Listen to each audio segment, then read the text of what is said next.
안녕하세요. 언니 나왔네? 아, 너무 젊어 보여서 그랬나? 안 보였나? 오늘 진도는 공인중개사 제도죠. 30페이지.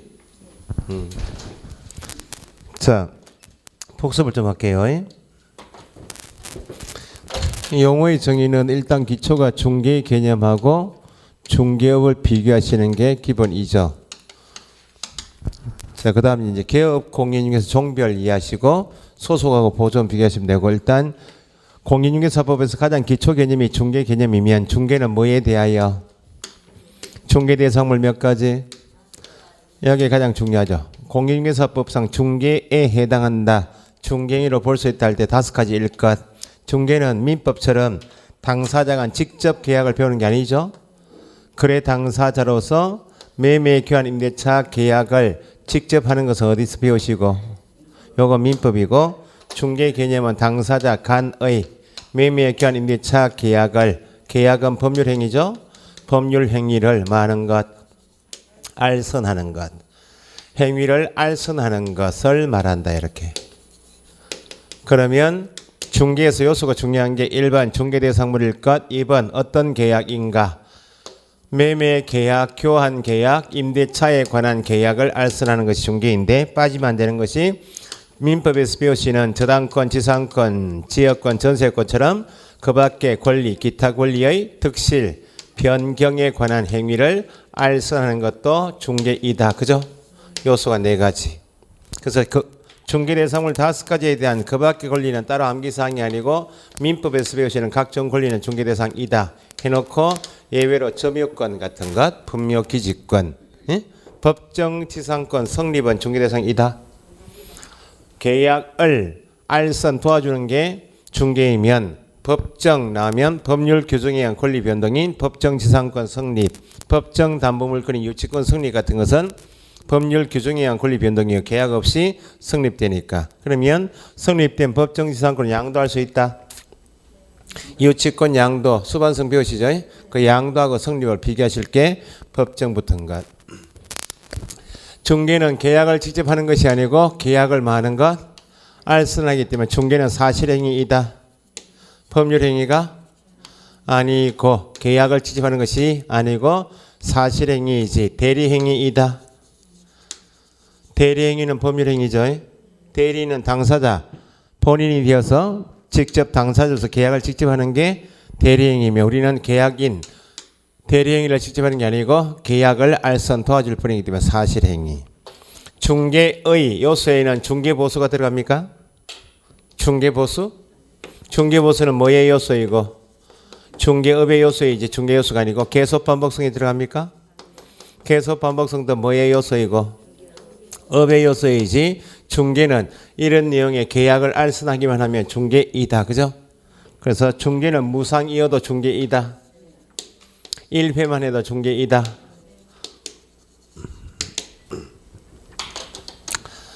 이런 중개에 비해서 중개업은 이런 중개를 업을 한다 할 때 3가지. 다른 사람의 의뢰에 의하여 일정한 보수를 받고, 중개를 뭘 하는 것? 업으로 행하는 것을 말한다.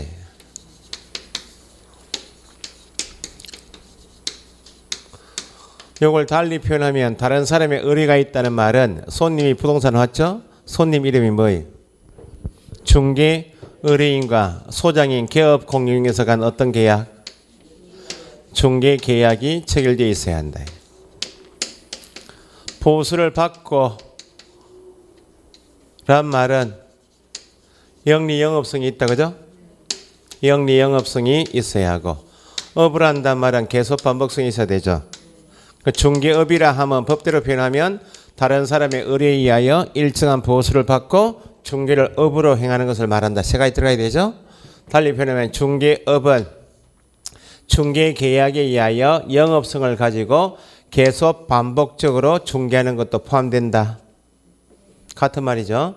다른 사람의 의뢰가 있다, 중개계약 받고 영업성, 업을 한다, 계속 반복적으로 알선 중개하는 것도 업에 포함이 된다. 단순 중개는 보수 관계 없이 1회만 해도 무상으로 해도 계속 번복 관계 없이 1회만 해도 중개지만 여기는 반드시 보수를 받고 중개를 업을 해야 업이죠. 그럼 변형하면 중개업에는 일정한 보수를 받고 중개를 업을 하는 것도 포함된다. 두 가지만 갖춰도 포함된다. 볼 수 있다. 그죠?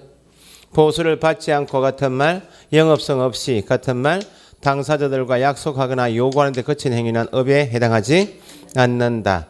보수를 받았지만 우연한 기회에 한 건 한 것은 업에 해당하지 않는다. 이게 가장 기초 개념.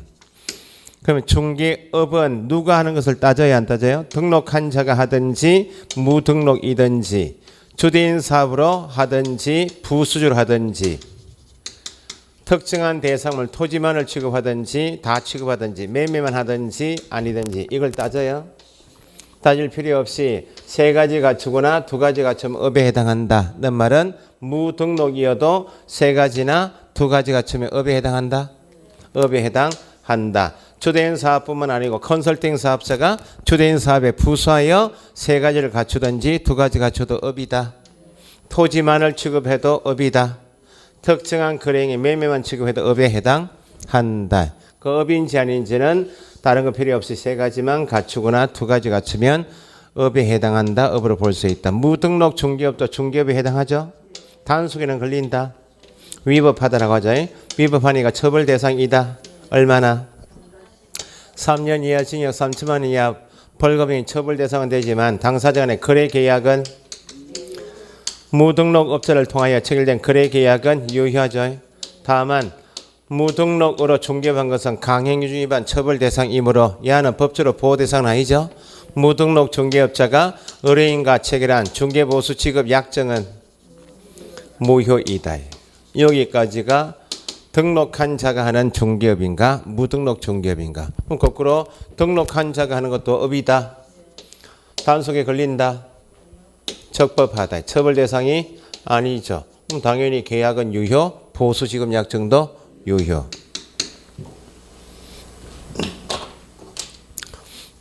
그 다음에 개업 공인중개사는 이 법에 의한 등록을 한 자죠. 등록을 한 자를 말하고 공인중개사법에 의한 개업 공인중개사 종별로 몇 사람? 세 사람이 있고 다른 법률 규정에 따라서 중개업을 할 수 있는 법인이 있다. 이름이 특수법인이 있다. 그죠? 다른 법률 규정에 따라 중개업을 할 수 있다면 특수법인. 우리 법에 의한 개업 공인중개사 세 사람은 주대인 사업이 중개업이죠. 특수법인 대표 선수가 농협이 있죠. 지역농협은 농협을 설립할 목적이 중개업을 하고자 하는 것이 아니고 부수적으로 중개업을 하고자 하는 법인이죠. 그래서 적용 대상이 되는 법 내용이 중개업을 규제하기 위한 법이 공인중개사법이면 공인중개사법은 중개업을 규제하기 위한 법이면 중개업이 주된 사업인 우리 법에 의한 개업 공인중개사 세 사람은 공인중개사법에 있는 규정이 다 적용되죠. 전면 적용되지만 특수법인은 전면 다 적용되는 것이 아니다. 농협인 특수법인은 등록을 하지 않아도 된다. 등록 기준을 갖추지 않아도 된다. 특수법인도 법인이기 때문에 분사무소 드는 경우에 책임자는 누가? 공인중개사가 아니어도 된다. 다만 우리 법에 의한 개업 공인중개사 세 사람이든지 특수법인이든지 중개업을 주대인 사업이든지 부수주로 할 때 고의과실로 인하여 재산상 손해입은 당사자를 보호하기 위해서 손해배상 책임을 보장하기 위한 뭐는 보정은 예외가 있다 없다? 예외 없이 설정해야 한다. 이렇게. 우리 법에 의한 개업 공인중개사 세 사람 중에서 부칙 개업 공인중개사 이름은 부칙 제6조 제2항의 개업 공인중개사는 개업 공인중개사 2조 무자격자이다. 무자격자인 개업 공인중개사는 또는 공인중개사가 아닌 개업 공인중개사는 야는 무자격자이기 때문에 등록할 수 있나 없나요? 등록한 것으로 보는 자. 여기에 부칙 이름이죠. 부칙 제6조 제2항의 개업 공인중개사는 그 말은 무자격자인 개업 공인중개사는 등록을 한 것으로 보는 자는 하면 부칙 차등을 받는다. 받기 때문에 사무소 명칭은 8자 못 쓰죠. 공인중개사 사무소 문자를 못 쓰고 업무 지역은 전국을 대상으로 못하고 사무소 기준에서 특별시, 광역시, 토, 관할, 지역 내에 있는 것만 겸업을 하여도 14조문 중에서 경공면을 할 수 없다. 그런 걸 배우는 게 부칙. 어제 잠 못 잤어요? 네? 뭐 멍하니 있노? 아니 집중하고 있습니다.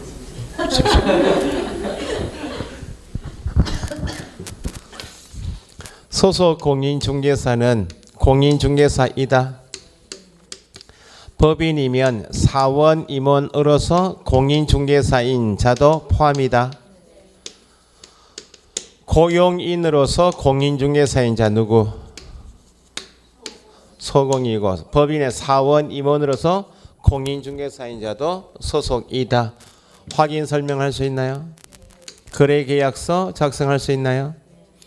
확인 설명서 작성처럼 중개물을 직접 수행할 수도 있고 아니면 개업 공인중개사는 중개물을 보조하는 자를 말한다. 그죠? 중개보조는 공인중개사가 아닌 자고 중개물을 할 수가 없고 중개무와 관련된 단순한 업무인 현장 안내 일반 서무처럼 단순한 업무만 보조하는 자이다. 그죠? 그럼 부동산 안에서 일을 하고 있는 자 중에서 무자격자가 두 사람이 있네. 그러면 무자격자인 개업 공인중개사까지 물으면 부칙 개업 공인중개사이고 그냥 무자격자는 하면 누구? 중개보조원이 있다. 그건 좀 이따 배우시겠지만 보조원이 확인 설명한다. 거래계약서 작성하게 되면 중개물을 수행해버리죠. 그럼 중개물을 할 수 없는 무자격자인 보조원이 중개물 수행하게 되면 직접 중개물을 해야 할 개업 공인중개사는 할 수 없는 무자격자가 중개물을 수행해버리면 자기의 등록증이나 자격증을 대여한 것으로 본다. 중요 판례가 있다고요. 여기까지가 용어의 정의요. 중개 대상물이 될 수 있단 말은 몇 가지에 해당하고 5가지에 해당되고 매매 계약이 가능하면 중개 대상이다. 결국은 계약을 알선한 것이 중개인데 그 계약은 매매처럼 유상 계약이어야만 대가 지급이 있어야만 중개 대상이다. 그럼 중개 대상이다 아니다 할 때 2가지, 5가지이고 매매 가능한 물건이면 공법상 어떤 용도, 지역, 지구, 구역이어도 매매할 수 있다. 중개 대상. 민법에서 어떤 권리가 설정되어 있어도 매매할 수 있다면 중개 대상이다. 유치권이 행사되고 있는 건물 매매할 수 있죠. 법정지상권이 행사되고 있는 토지 있죠. 압류, 가압류, 등기법에서 배우시는 각종 등기가 설정되어 있어도 매매 가능하다면 중개 대상이다. 공간정보 구축 및 관리에 관한 법에서 어떤 종류의 지목이어도 매매 가능하다면 중개 대상이다. 결국은 중개 대상인 내용만 시험 과목이기 때문에 공법에서 배우시는 용도, 지역, 지구, 구역이어도 예외로 투기과열지구 나중에 배우시면 투기과열지구 안에서는 아파트 분양권은 일정 기간 매매가 금지가 되죠. 매매가 안 되니까 그건 예외이고 민법에서도 방금 말씀드린 것처럼 각종 권리가 행사되고 있는 물건이어도 되는데 점유권, 분묘기지권 같은 건 될 수가 없다. 그죠? 등기가 되어 있어도 매매가 하다면 가능하기 때문에 가능한데 국유재산, 공유재산은 될 수가 없다. 매매가 가능해야 한대. 그러면 매매 가능하다면 5가지고 매매 가능하다면 중개 대상이 된단 말은 반드시 보존 등기가 되어 있어야 한다. 미등기 건물도 매매할 수 있다. 무허가 건물도 매매할 수 있으므로 중개 대상이다. 그죠? 그러면 중개 대상물인 건축물이란 말은 몇 가지에 해당하고 5가지에 해당하고 뭐가 가능하기 때문에 매매가 가능한 그 말은 중개 대상이 될 수 있는 그 말은 매매 가능한 건축물 범위는 기존 건축물뿐만 아니고 장래에 건축될 가장 중요한 단어 특정이죠. 장래에 건축이 될 특정의 건물도 아직 완성은 된 건물은 아니지만 매매할 수 있다. 뭘 말하는 것이고 분양권을 말하는 것이죠. 분양권이라 말한 동호수 당첨되었죠. 특정 동호수에 대하여 분양계약이 체결되었다. 뭘 말하고 분양권. 특정 동호수 아파트에 대하여 분양 계약이 체결되면 분양권이죠. 분양받은 특정 동호수가 있다는 말은 특정 아파트에 대하여 수분양자로 선정된 집이 분양권, 특정 아파트에 대하여 피분양자로 선정된 집이 분양권. 아파트가 완성되면 분양받은 특정 아파트에 입주할 수 있나 없나요? 특정한 아파트에 입주할 수 있는 권리도 뭐 이게 다 분양권 표현이죠. 특정이 되지 않으면 중개할 수 있나 없나요? 없죠.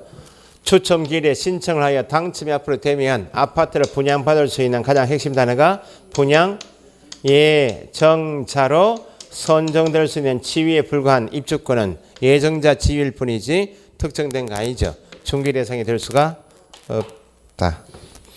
토지 정착물은 중개 대상으로 될 수 있다. 토지 정착물도 중개 대상으로 될 수 있다는 말은 정착물 중에서 몇 가지 해당되는 5가지 정착물 중에서 토지와 따로 분리해서 매매가 가능하다면 중개 대상이 되죠. 뭐 당연히 건축물은 당연히 되고 임목도 되죠. 명인 방법을 갖춘 수목의 집단도 따로 토지와 따로 떼어서 매매할 수 있으므로 중개 대상이 된다. 그죠?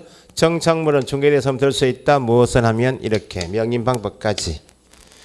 콘크리트 집안위에 볼트 조립 방식의 세차장 구조물은 정착물이다.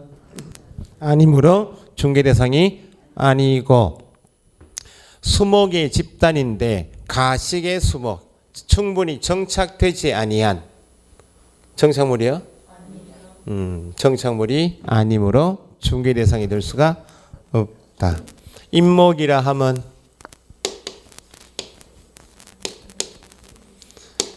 수목의 집단으로서 임목법에 따라서 소유권 보존 등기 받은 수목의 집단을 임목이라 하죠. 공장재단, 광업재단은 기업가가 기업 자금을 대출받기 위해서 공장에 속하는 물건을 한 개를 묶었죠. 일단의 기업 재산으로서 보존 등기했죠. 그러면 임목이나 공장재단, 광업재단은 토지 건물은 아니네. 아닌데 등기했죠. 부동산으로 본다. 토지 건물은 아니지만 등기 등록한 것은 학계로 표현하면 의제 부동산이죠. 법에서는 부동산으로 본다. 재단은 몇 개로 본다? 한 개의 부동산이기 때문에 재단으로만 한 개로 취급해서 중개 대상이 되지. 재단으로부터 분리하여 처분할 수 있다 없다?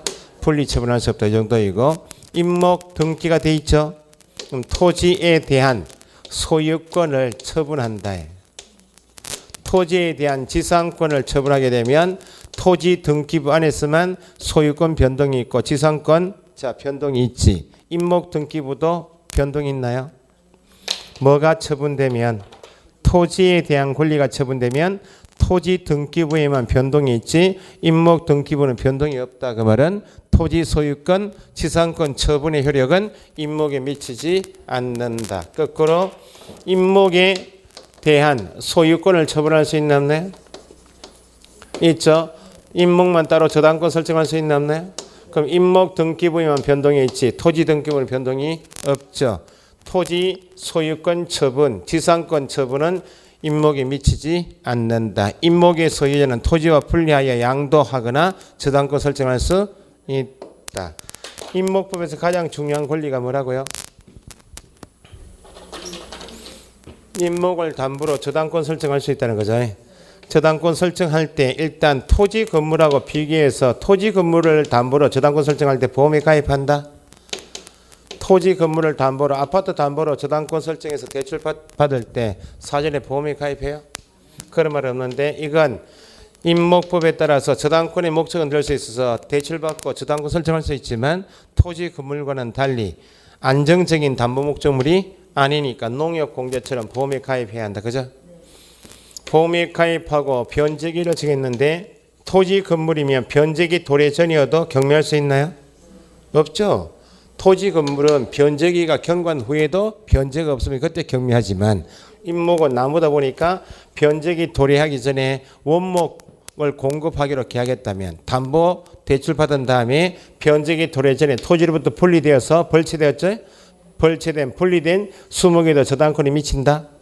미친다 말은 변제기가 도래하기 전이어도 저당권이 미치니까 경매할 수 있다. 다만 변제기 도래 전 경매할 수 있지만 경락대금은 변제기 도래할 때까지 공탁해야 한다. 토지에 대한 지상권자가 타인 토지 위에 나무를 심어서 임목을 만들고 또는 토지 임차인이 이 토지 임차권 가지고 타인 토지 위에 수목입단에서 보전 등기해서 지상권자 소유의 임차인 소유 임목에 대하여 저당권을 설정한 다음에 지상권자 소유의 임목, 임차인 소유 임목에 대하여 대출받고 저당권 설정한 다음에 저당권자 승낙도 받지 않고 토지 소유자와의 지상권 설정 계약을 토지 소유자와의 임대차 계약을 해지할 수 있다.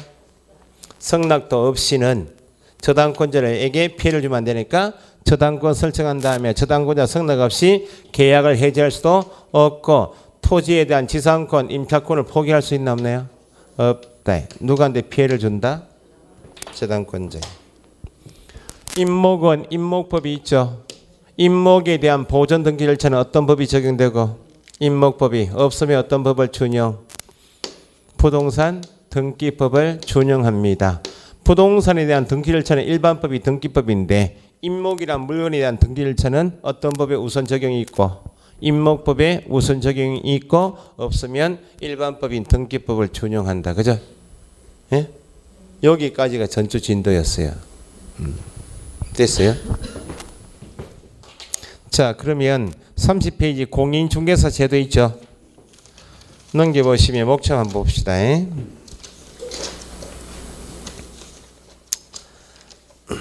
뒤에 넘겨보시면 44페이지 중개사무소 개설 등록 있죠?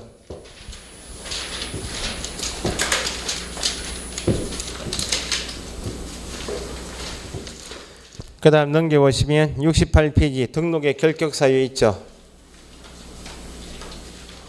지금 목적은 뭐인가 하니까 결국은 용어의 정의가 중요한데 용어 정의 중에서 공인중개사법에서 핵심 세 가지를 뽑아봐라 하면 중개업을 배우시는 게 공인중개사법이고 중개업을 적법하게 할 수 있는 사람은 누구만?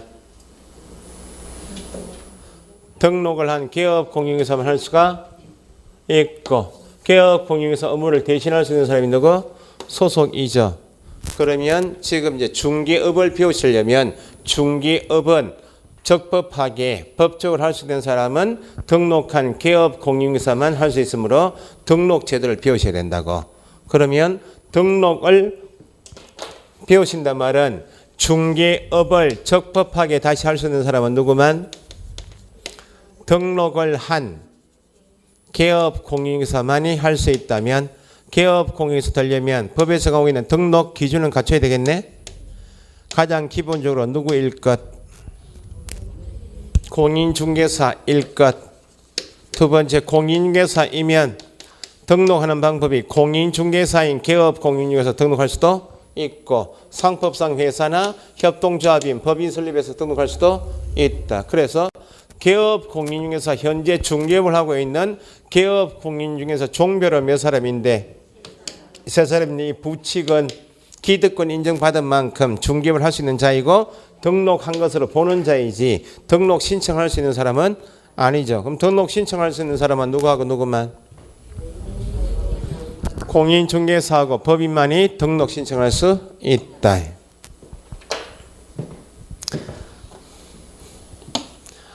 공인중개사 법인이어도 아무리 사무소를 실무 교육을 받고 아무리 중개사무소를 확보하여도 68페이지 나와 있는 등록의 결격 사유 등 해서 12가지 등록의 결격 사유 등에 해당하면 등록이 돼야 한대요.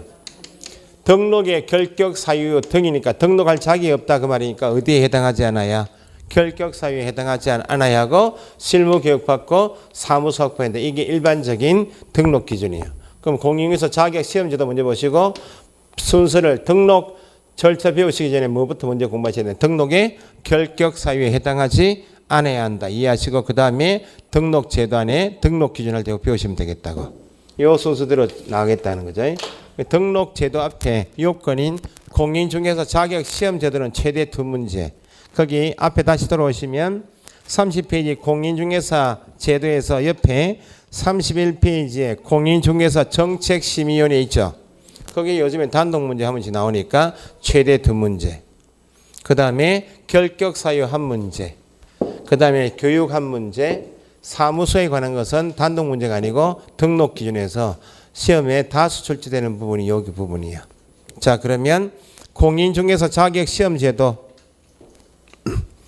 시험제도이기 때문에 일단 판례가 뒤에 자격증 대여에 해당한다, 유사명칭에 해당한다. 그 판례 몇 개 빼고는 법조문에서 함정을 파요.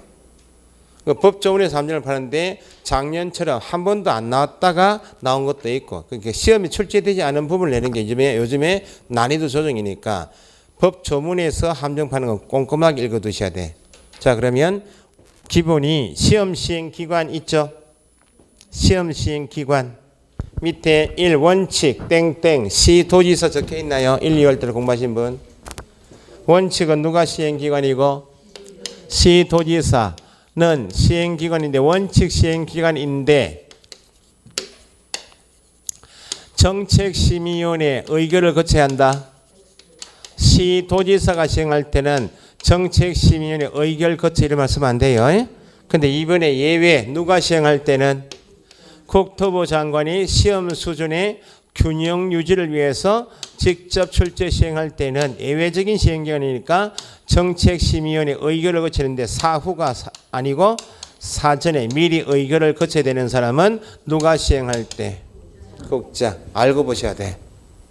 그래서 시도지사 거기 1번의 원칙처럼 공인중개사가 되고자 하는 자는 누가 시행하는?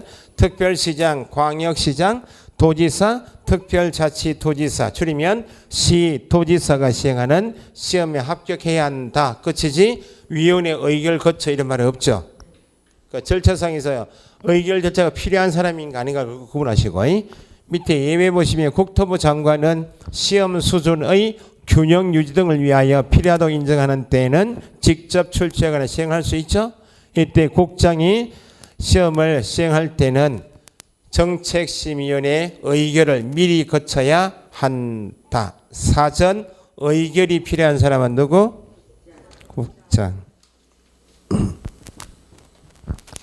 둘째 줄에 예외에서 둘째 줄 국장이 정책심의위원회 사전 의결을 거쳐 사전 동그라미 의결 거쳐 출제하거나 시행할 수 있다. 그 정도 보시면 되고 옆에 정책심의위원회 있죠.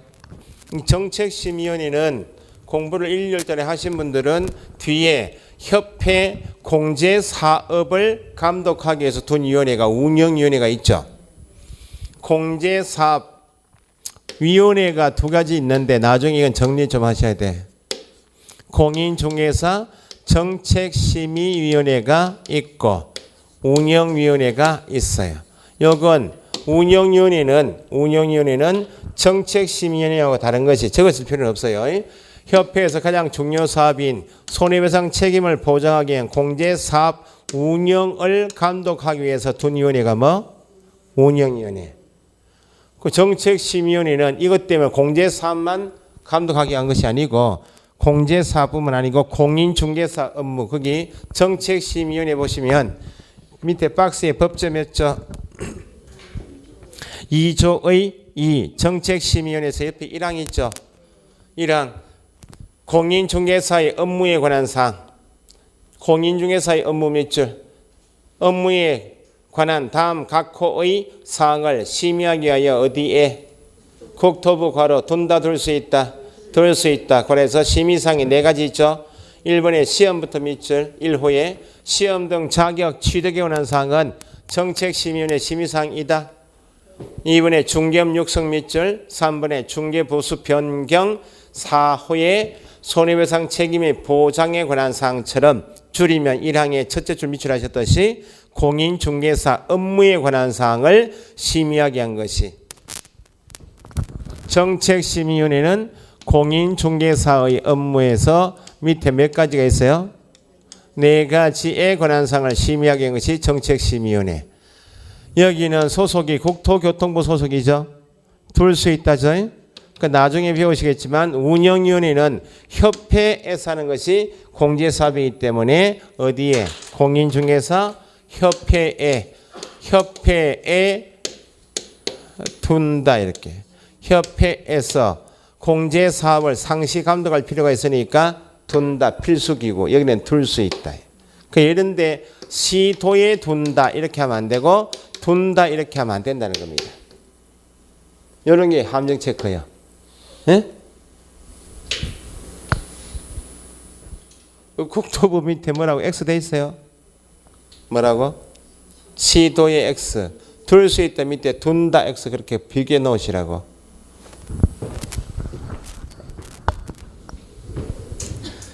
보신 김에 2항 있죠? 박스에서 2항 정책심의위원회 위원회 밑줄 구성 및 운영 괄호 박스 안에 보는 거예요. 지금 박스 안에 2항이요. 자, 전 시간에 공인중개사법에 있는 각종 기준은 어디 승한다?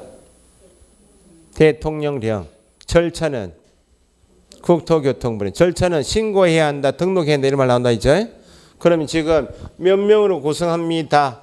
구성 및 운영은 절차에 관한 내용입니까? 절차가 아닙니까? 이거는 절차가 아니에요. 며칠 이내 신고해야 한다, 등록해야 한다. 이게 절차에 관한 규정이면 이건 구성 및 운영은 정책심의위원회이든지 운영위원회이든지 이건 절차에 관한 내용이 아니니까 공통이 대통령령 괄호하시고 구성 및 운영에 관한 사항은 대통령령으로.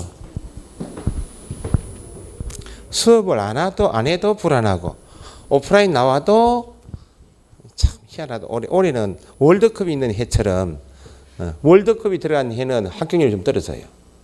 월드컵 여름에 막 우리 공부 한참 할 때 하거든. 야간반 수업 안 됩니다. 아, 저희 그 야간반 단합대 한다고 지금 호프집에 와 있어요. 선생님 오시든지 이렇게 나와. 그럼 우리가 감당하겠다는 거지. 월드컵이 더 좋다는 거지. 시험보다는. 쉬었다 할까요?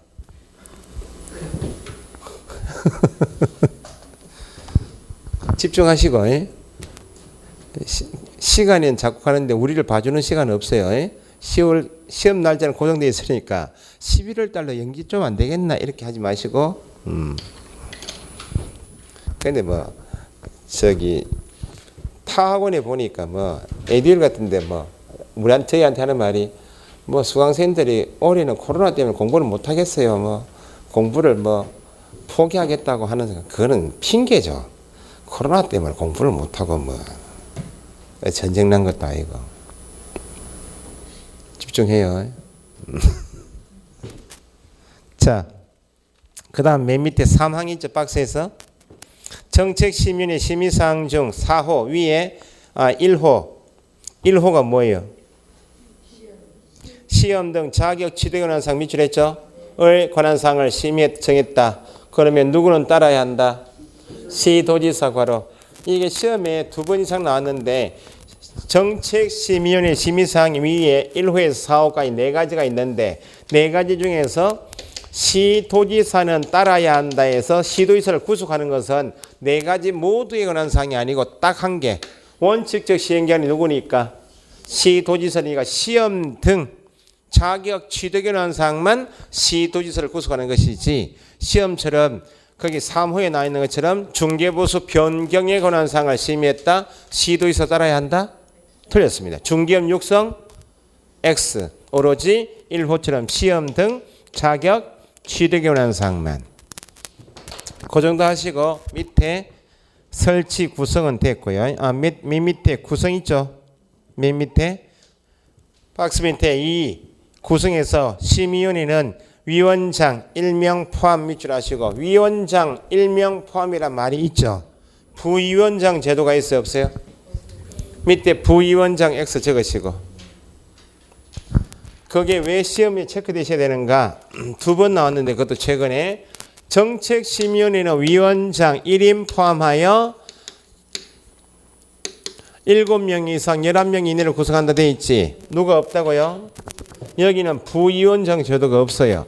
부위원장 제도가 없기 때문에 시험에 좀 이따 나오겠죠. 위원장이 부득이한 사유로 직무를 수행할 수 없다. 부위원장 제도가 없죠. 부위원장이 직무를 대행한다. 작년 시험 X.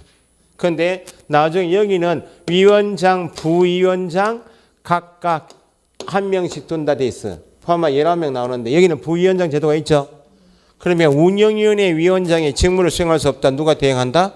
부위원장이 대행한다 말이 여기는 있지만 여기는 부위원장 제도가 없기 때문에 부위원장이 대행한다 말이 없다는 거예요. 꼼꼼하게 이렇게 시험 나오니까 체크하시고 이제 넘겨보시면 11명 이내 위원으로 구성한다. 2번에 위원장은 미철. 위원장은 누가 되고? 국토부 1차관이 되고 해야지. 국토부 장관이 하면 안 돼요. 그 다음에 따로 구분해서 위원은 밑줄. 위원은 누가 임명하거나 위촉. 국토부 장관 괄호. 위원장은 1차관이 되고 해놓고 위원을 임명하거나 위촉한다 할 때 위원장이 이렇게 하면 안 돼요. 위원장이 하면 안 되고 국토부 장관이. 국토부 장관은 자리에 위원장 들어가면 안 되고 위원장은 자리에 국토부 장관 들어가면 구분이 안 되니까 꼭 밑에 함정 체크하시고. 그 밑에 나중에 1번부터 8번까지 위원이 될 수 있는 자격이 쭉 나와 있죠. 뭐 숫자가 들어가 있는 게 위에 1번밖에 없는데 국토부 4급 이상 그 밑줄. 나중에 이건 9월 달에 10월 달에 한번 읽고 가셔야 돼. 운영위원회 위원이 될 수 있는 사람은 시험에 한번 나왔듯이 정책심의위원회 위원이 될 수 있다 없다 그게 지문에 뜨니까 나중에 9월 이후에 한번 보실 것 제가 말씀드릴게요. 그 다음에 밑에 양가로 3번에 심의위원회에서 심의위원회 사무를 처리할 자 간 3명 돈다. 출제 가능성이 있지만 이것도 나중에 9, 10월 달에 한번 보고 가실 것. 위원이 될 수 있는 자격하고 밑에 양가로 3번 한번 보시고. 그 다음에 심의사항은 위에 박스에서 보셨듯이 4가지 있었죠. 맨 밑에 양가로 이번에 맨 밑에 줄 시도지사는 이에 따라야 한다 할 때 뭐에 관한 사항만 시험 등 자격 취득에 관한 사항만 시도지사를 구속하죠. 시도지사는 따라야 한다. 괄호하시고 옆에 위원회 임기 있나요? 국토부 4급 이상 쭉 나오고 공무원은 계속 근무하는 사람이기 때문에 임기가 따로 없고 제외한 공무원을 제외한 나머지 위원회 임기는 얼마? 2년 괄호하시고 나중에 이것도 비교해서 정책심의위원회 위원이나 운영위원회 위원은 2년인 것은 똑같아요. 그런데 여기는 운영위원회는 1회에 하나여 1회 하나여 연임할 수 있다는 말이 여기는 있는데 지금 보시는 정책심의위원회 위원은 임기는 2년으로 한다 끝이지 1회 하나여 연임할 수 있다는 말이 있어 없어요? 시험 나왔으니까 2년 밑에 연임 규정 X 연임 규정은 없다. 연임 규정은 없다. 그 다음에 이제 공통인 것이 위원회 위원 중에서 사직하고 나올 수 있죠. 사임 등으로 새로 들어온 사람의 위원회 임기는 2년 하면 안 되고 전임, 전 위원회 남은 기간이죠. 나중에 여기 정책 운영위원회도 보궐위원회 임기는 남은 기간. 그 남은 기간이지 2년은 원칙인데 연임 규정이 있다 없다 비교하시고 그 다음에 사임 등으로 새로 위촉된 위원 보궐위원 임기 나오면 2년 하면 안 되고 남은 기간. 그 다음에 개념을 구분하실 게 2번 위원회 제척 기피 회피 있죠. 1번에 둘째 줄 제척된다 밑줄. 맨 밑에 밑에 동그라미 2번 안건 당사자는 둘째 줄 기피 신청할 수 있고 밑줄. 동그라미 3번 위원 본인은 둘째 줄 뭐 해야 한다? 회피하여야 한다. 재판 제도를 따온 것인데 판사가 지금 사건하고 이해관계에 있으면 재판에 들어가면 돼야 안 돼요? 판사가 재판장인 판사가 지금 사건 있죠? 소송 사건에 하고 인적으로 이해관계에 있다 물적으로 이해관계에 있으면 야가 공정한 재판이 되겠어요 안 되겠어요? 안 되니까 니는 처음부터 빠져라. 그게 제척이야. 이걸 그대로 따온 것이 위원회 제척, 그 다음에 회피, 기피 신청 제도. 그럼 제척된다 그 말은 니는 위원회 위원 니는 안건하고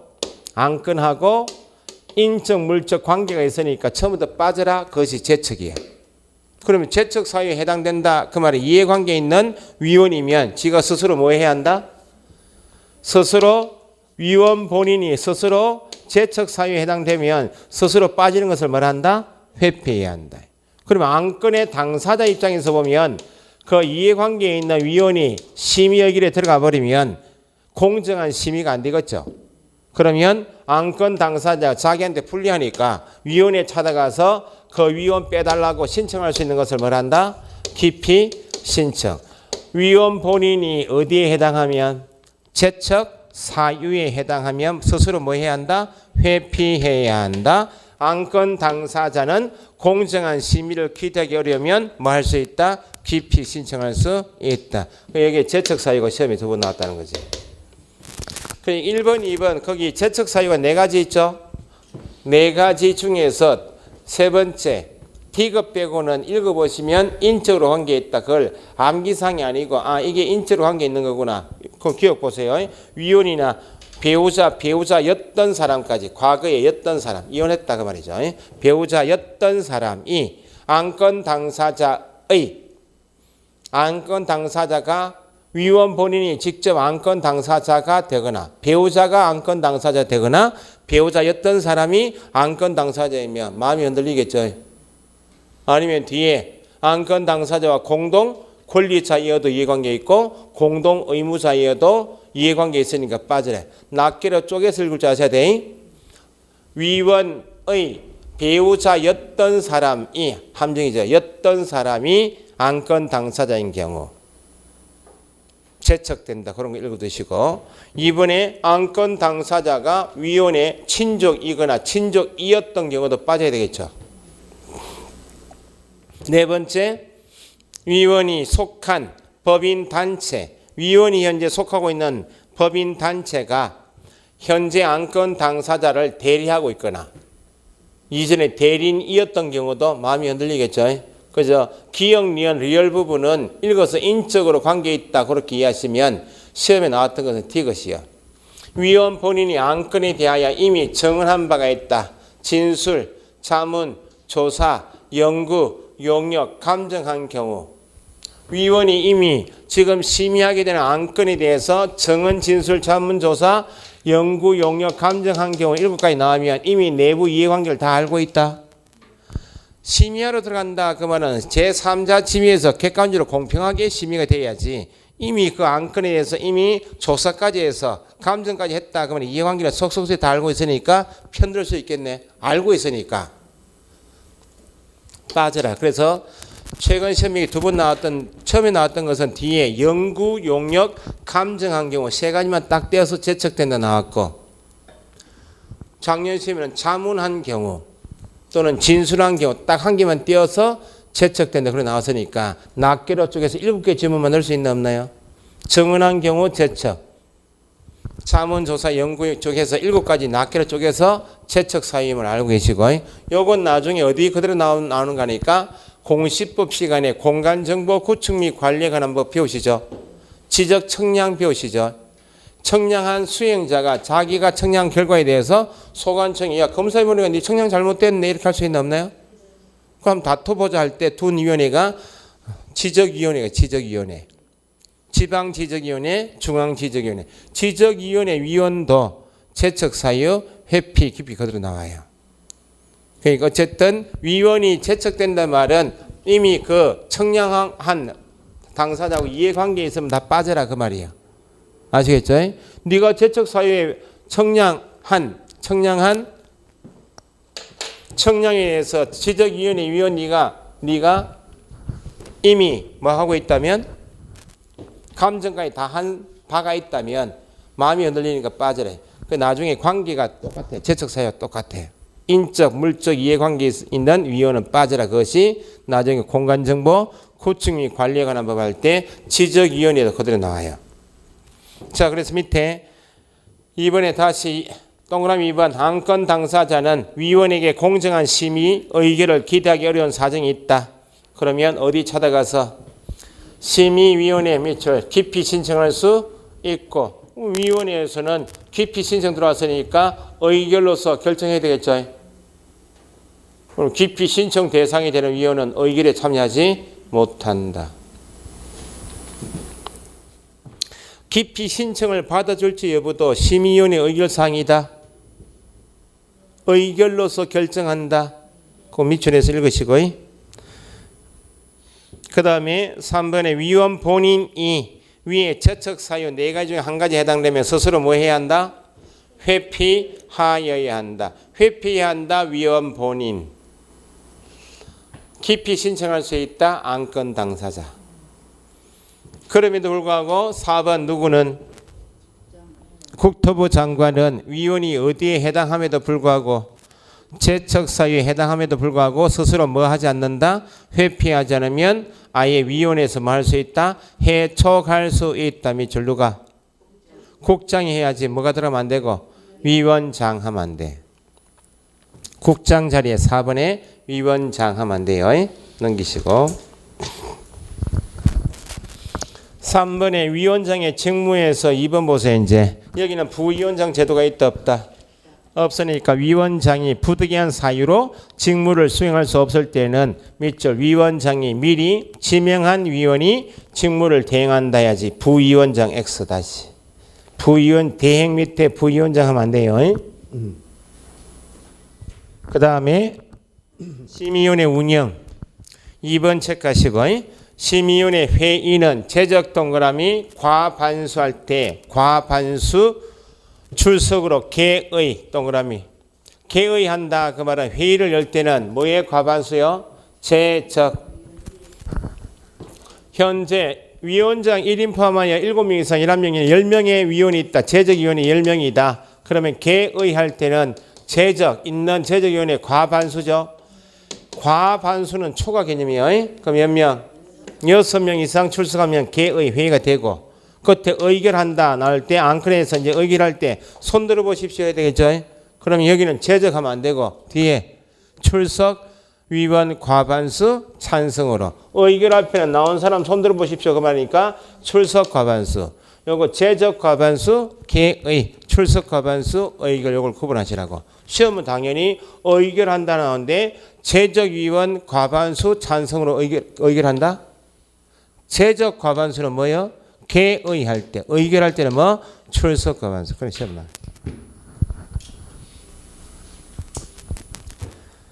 그 다음에 3번 위원장 밑줄 회의 소집은 누가 해요? 위원장이 해. 그러면 위원에게 통지는 해야 되겠죠? 개최 며칠 전? 7일 전 개칠 그렇게 암기하시면 돼요. 당연히 둘째 줄 다만 긴급 밑줄 긴급을 요한다. 7일 전에 하면 안 되죠? 전날. 변형시키면 위원장이 회의를 소집하려면 회의 개최 전날까지 이렇게 하면 안 된다고. 전날은 긴급일 때 전날 그렇게 비교해 두시고. 됐죠? 나머지는 운영 세칙이다. 수당은 나중에 10월달에 밀고 가시면 되고. 위에 4번을 읽어 두셔야 돼. 위원장 밑줄 위원장은 심의에 필요하다고 인정하는 경우 관계 전문가를 출석하게 하여 의견을 듣거나 의견 제출을 요청할 수 있다. 절차상의 내용이기 때문에 읽어 두셔야 돼. 이건 나중에 지적위원회 할 때 똑같이 있어요. 됐죠? 정책심의위원회는 법조문서 잡고 다른 판례 같은 거 없이 위원장 자리인가 국토부 장관 자리인가 제척사에 해당되는 것 특히 디귿의 정언 진술 자문조사 연구 용역 감정 7가지 알고 계시고 그 다음에 회피 본인 기피 신청할 수 있다 안건 당사자 해촉할 수 있다 국토부 장관 그거 주체만 구분해서 읽어 두시면 될 것 같아요. 조금 쉬셨다가 35페이지 보시죠.